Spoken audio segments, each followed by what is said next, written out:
Bertrand Bouix, on behalf of the ALDE Group. You have the floor, Bertrand. Thank you, President. Dear colleagues, this is a very important debate.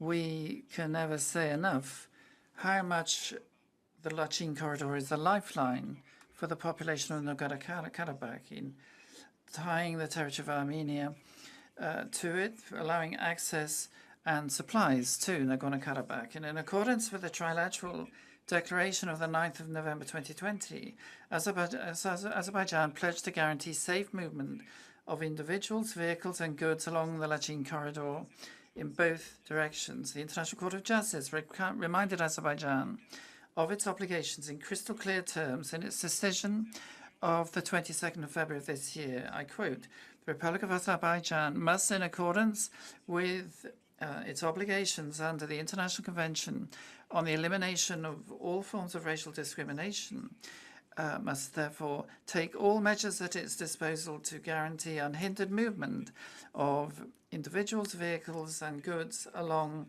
the Lachin corridor in both directions." And our institution, predicated on democracy and the rule of law, can only support that language and urge unconditional implementation thereof.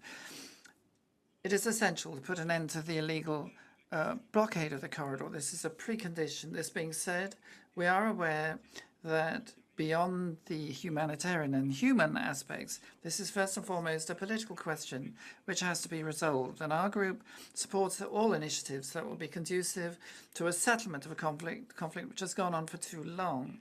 On the margins of the European Political Community Summit in Chisinau on the 1st of June of this year, on France's initiative, the Armenian Prime Minister Nikol Pashinyan and the Azerbaijani President Ilham Aliyev met alongside the French President Emmanuel Macron, German Chancellor Olaf Scholz, and the President of the European Council, Charles Michel. And another meeting will take place in Brussels on the 21st of July. Our US partners are also mediating, and I think we have to coordinate closely.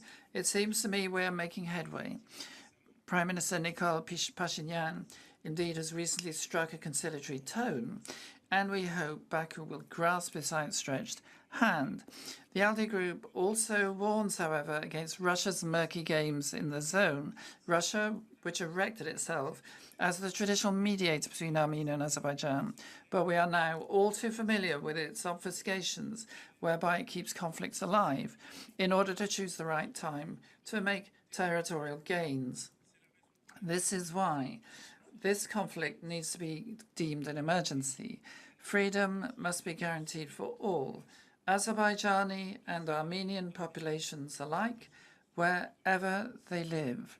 And I therefore call on the countries of our continent to express a strong commitment to resolve this conflict. Thank you. I deplore